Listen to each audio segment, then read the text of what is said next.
Nous sommes présentement à la Maison d'Haïti pour ce premier festival, le Festival Afro-Urbain, parce qu'on va avoir l'opportunité de rencontrer non seulement les coordonnateurs de ce festival, des artistes et aussi des cinéastes. Donc, restez avec nous pour découvrir ce qui va se passer pendant ce festival.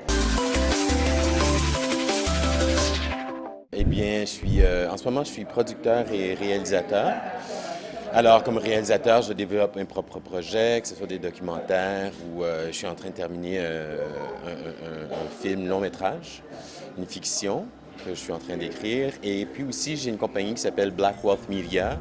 Et à Black Wealth, dans le fond, on développe des projets de cinéastes émergents et établis aussi afin de les présenter dans le mainstream et aussi éventuellement sur notre propre plateforme de diffusion. Avec l'intersectionnalité d'être noir, d'être afrodescendant, bien, on ajoute d'autres trucs parce qu'en fait, il n'y a pas beaucoup d'entrée, il n'y a pas beaucoup d'intérêt pour notre culture, donc on doit aller acquérir les outils qu'il faut pour raconter nos histoires, les outils cinématographiques, et essayer de percer avec des histoires qui sont poignantes. Nous, on sait qu'elles sont poignantes, mais... Ici même, à ce premier festival afro-urbain, quelle est l'action que vous avez prise? Quelle est l'action que j'ai prise? C'est de venir ici, c'est de venir à la Maison d'Haïti, c'est très important. On retourne à la maison, on est bien ici, rencontrer son public, rencontrer ses collaborateurs. Et je dis souvent, de l'art dans un atelier, c'est pas de l'art, c'est de l'art quand l'art rencontre un public. Donc, il faut rencontrer le public, c'est une action pour un artiste super important de rencontrer les gens, d'entendre les commentaires, de voir où ça marche et où ça marche pas aussi, les deux. Puis lorsqu'on parle de l'art rencontre son public, je pense que votre art va rencontrer le public du premier festival afro-urbain, si je ne m'abuse. Oui, c'est ça. Alors, cette saison, ce premier festival, un épisode de ma série Black Wealth Matters a été présenté.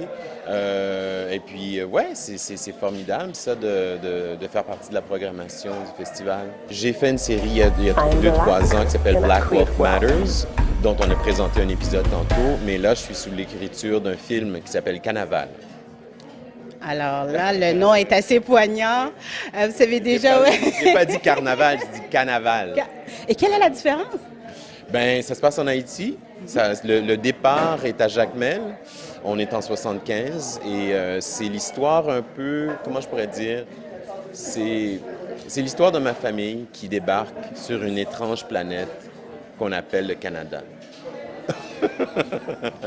Alors, ces Haïtiens, cette famille-là, doit trouver une façon, premièrement, de s'extirper d'Haïti, ce qui a été difficile pour nous tous à différents degrés, et s'acclimater à vivre avec des extraterrestres.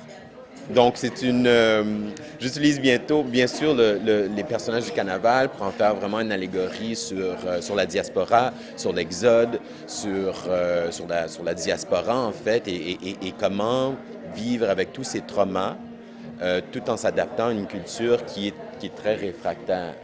Donc, souvent, on passe pour, je sais pas moi, paresseux ou dans notre tête ou quoi que ce soit, mais tous les gens qui migrent dans le monde portent de lourds bagages. Alors, comment régler ces trucs-là avec ses enfants? Comment se trouver un emploi? Comment s'adapter? C'est ça la vie d'une diaspora. Puis il ne faut pas oublier qu'elle est toujours très enracinée. Elle trouve racine ailleurs, mais ses racines chez elle ne la quittera jamais. Donc, j'explore tous ces thèmes dans le film. Le cinéma est un lieu de collaboration et parfois de compromis aussi. Il faut tasser une partie de soi pour écouter les autres et puis tout ça.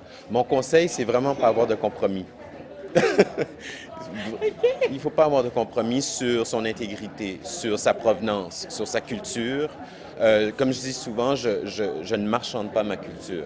Elle demeure intègre. Si on ne la veut pas, on ne veut pas de moi, puis je m'en vais. Et depuis que j'ai adopté ça, je travaille de plus en plus. Je trouve des collaborateurs ici, des frangins, des frangines qui veulent vraiment s'y mettre aussi. On est de plus en plus nombreux et le nombre va s'y faire, puis on va envahir le métier. Donc, il faut vraiment, je crois, demeurer soi-même pour raconter ces histoires. C'est primordial. Sinon, on est interchangeable. Puis je pense pas qu'on est interchangeables, les Haïtiens. Alors, on est toujours à la Maison d'Haïti à ce premier festival afro-urbain. Je m'appelle Peggy Civil de Civil Communication en collaboration avec l'équipe de HNet TV.